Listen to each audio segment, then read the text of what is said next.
let's discuss a commonly held myth about Common Core, one that the proponents of Common Core will come up with the first minute you mention the standards. Common Core is not state-led.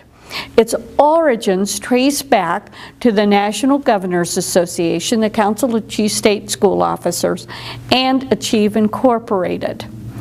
The NGA and the CCSSO are trade-based organizations in Washington, D.C. They are not in the states, even though you would presume from the name that the governors are involved and the chief state school officers. They are not. These are trade-based organizations.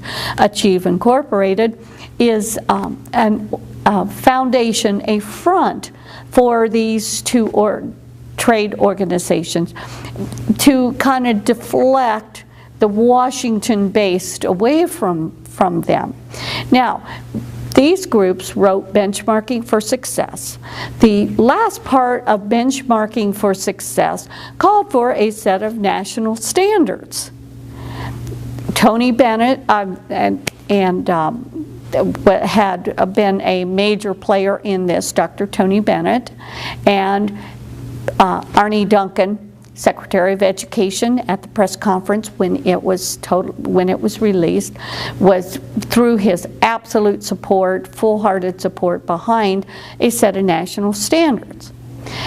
These national standards were created by the very groups that called for them, the NGA and the CCSSO and Achieve, put together the Common Core standards.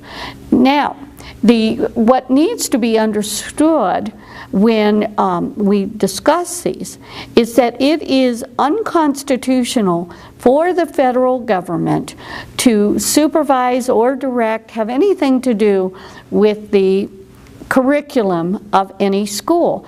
Because of the high stakes testing associated with Common Core, testing that I should say that is done by two federal consortiums, PARC and SBAC, Smarter Balance.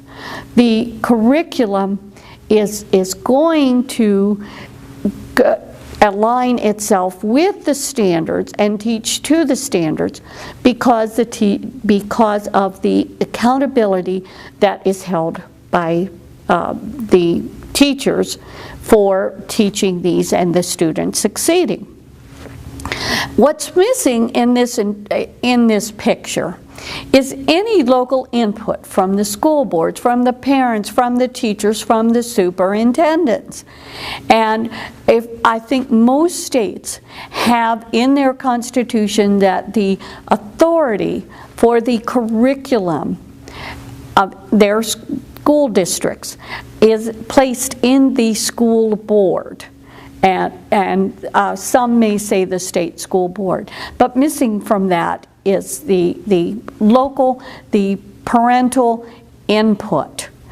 The federal government has further ties to it, as I alluded to a few moments ago.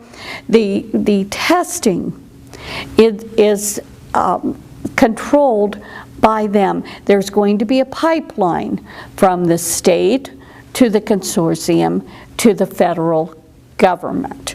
We need to realize, and you may have to do a little digging, but the fingerprints of the federal government, its support, and the support of such people as Bill Gates, who to date has funded his intentions to have national standards to the tune of over $150 million.